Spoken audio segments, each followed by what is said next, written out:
We learn how to torture and kill each other because we practiced on the animals first. But animals are eating animals, you know? Some animals. Hold it, 75% of animals on this planet are herbivores. But it's part of our circle of life. No, it's the circle of torture and death. When you see a lion eating a zebra, it's and you're... But I notice you have clothes on, and I notice that you have a cell phone and you have a computer. It is unfair to pick one thing that lions do that you want to mimic when you don't want to mimic anything else they do. When lions walk up and greet each other, they sniff each other's ass. When I came in this room, you did not kneel down and sniff my ass. Okay, lions sometimes kill their young when they're runts. Okay, if a human being killed their baby because they didn't want him, we arrest them and charge them with murder. Could you go to a courtroom and say, hey, but Your Honor, lions kill their babies, can't I? It's an unfair comparison. You're not a lion. And just so you know, lions are carnivores. Humans are not. We are herbivores, 100% up and down. You put a 2-year-old child in a crib with a bunny rabbit and an apple, let me know when the child eats the bunny rabbit and plays with the apple. We are purely herbivorous. We have no carnivorous or omnivorous instincts whatsoever. And physiologically, if your jaw moves from side to side in a grinding motion and you chew, you're 100% herbivore. If you were a meat eater like a lion, your jaw would only go like this, up and down, rip and swallow. If you sweat through your pores to cool yourself, you're herbivore. So you have now 2 minutes to try to convince me eat meat once a month. I don't want to convince you to do it once a month. I want to convince you never to do it. Okay, you have to put yourself in the animal's position. Imagine that you were raped to impregnate yourself. Okay, somebody raped you to impregnate you. You gave birth to this baby. This baby was stolen from you at birth. That baby was fattened up with corn and soy and wheat and oats. That baby was put on a concentration camp truck, sent to a slaughterhouse, hung upside down, fully conscious in front of all of her own species, screaming, terrified, in fear, knife shoved into, her throat, cut up into pieces. Where's the justification for this? And it's not your steak. You said my steak. I'm very big on language. That steak was never yours. Okay, that steak is a euphemism, by the way. That's cow flesh. That flesh belonged to another living being. Where do humans get off owning and controlling living beings? Where do we get off thinking that we're the most special thing that has ever existed on this planet, when in reality, we're the most unspecial thing that has ever existed on this planet? Are you aware that if humans were removed from the planet, the extinction of humans would benefit everything that exists? Are you also aware that if the bees died off, as we've been talking about this for about 10 years in the news, the whole system collapses? If the ants were exterminated, the whole system would collapse. This is how important and special ants and bees are to the world. Why do we think we're better than they are when they serve a vital role and we serve no vital role whatsoever? We're tormentors. We're oppressors. Where do you think it's coming from? The arrogance? Yeah. I'm not sure. I don't know. I don't know what has gotten into us. Besides death and torture and murder, I think when you put violence in, you get violence out. You consume discrimination and death, you're going to, exude the same horrible things. Because some people may say the same things about you. Because some people may say that he's arrogant, he thinks that he knows better, he thinks that he's better than us, and actually we're all, let's say, how can I put it? I'm the one to be charged, and you are the judge who is judging me right now. Yeah, well, there's two people in this world. There's people that judge and people that lie about judging. We judge people every day. We judge child molesters. We judge rapists. We judge Nazis. We judge murderers.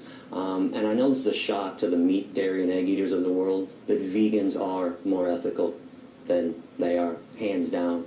And, of course, just like a person that doesn't rape is more ethical than a person who does rape, a person who doesn't kill cows, pigs, chickens, and turkeys is better than a person who does kill and torment cows and pigs. Do you think that a person that is not killing birds and chicken and cows and pigs and eat meat, he cannot rape anybody?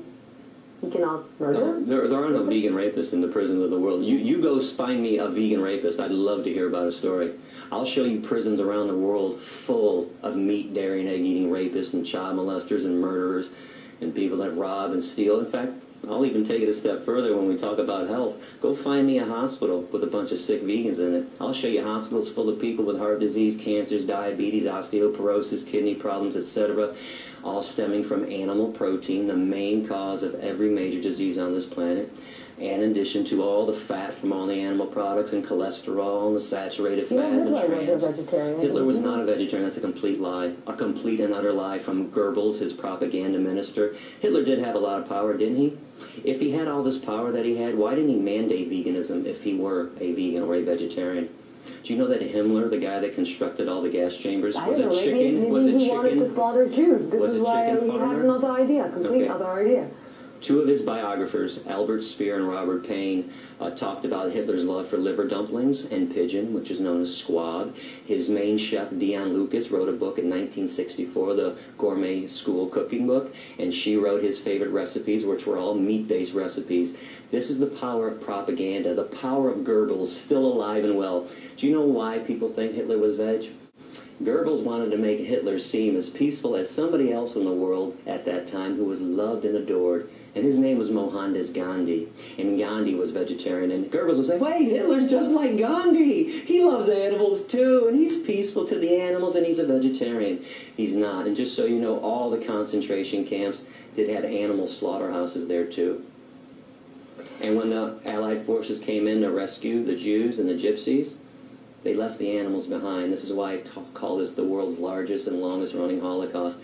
The animal Holocaust was happening long before the Jewish Holocaust, during the Jewish Holocaust, and it's still happening today. Every second, just so you know, of every minute, of every hour, of every day, female animals are raped to impregnate them. Every second, animals are being killed. Every 60 billion animals every year. Do you accept, or do you understand, or that people are calling you terrorist? Sure. What else are they going to call me?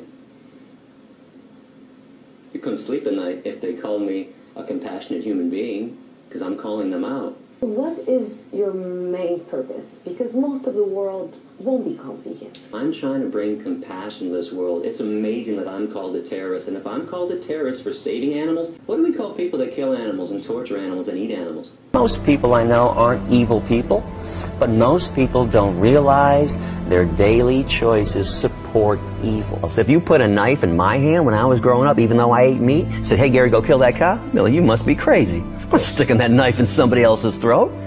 So we pay other people to do it. So I want to reach those people that are passively evil, that passively take part in this, and that's the masses. So I'm just pointing this out to everybody, because people don't realize how much they're harming animals in their daily lives. So as I point out, the steak, the hamburger, the chicken sandwich that you're eating, the schnitzel, okay, these pieces of meat came off the bodies of living animals who didn't want to be murdered, who didn't want to suffer and die, who didn't want to be tormented. It is the most profitable business on this planet since the beginning of time, animal slavery. Nothing comes close. Not cars, not gasoline, not oil, not computers. Nothing compares to the amount of money being made off the backs of animals, literally. I want to show people what's going on, because if you watch the news, if you watch TV, the advertisements are happy cows. So I went to a slaughterhouse on my own to see what was going on. I heard their screams. I smelled death in the air. One of the most disgusting things, to smell fear and death. Why don't they show you slaughterhouses and say, hey, this is where your hamburger comes from. This is where your chicken nuggets come from. They intentionally lie to you. I don't lie. I intentionally tell you the truth, because I think if you saw what was going on in the slaughterhouse, no logical person could choose to continue to eat animal flesh. It is sad that we can't talk to kids about the truth about what's going on in the world. Every second, just so you know, of every minute, of every hour, of every day, female animals are raped to impregnate them. Every second, animals are being killed. In America today, 30 million innocent beings will be murdered for a sandwich. Let's look at us like we are devils. We cut things off their bodies, their horns while they're fully conscious, off the cows. We cut the beaks off of hens. We rip the testicles out of baby pigs when they're born. We have treated our cousins in fur and feathers so horribly that beyond a doubt, if they ever formed an organized religion, the devil would be depicted in human form. This is why vegans get so militant, because I don't want to be a two-legged devil. to the animals or to anybody.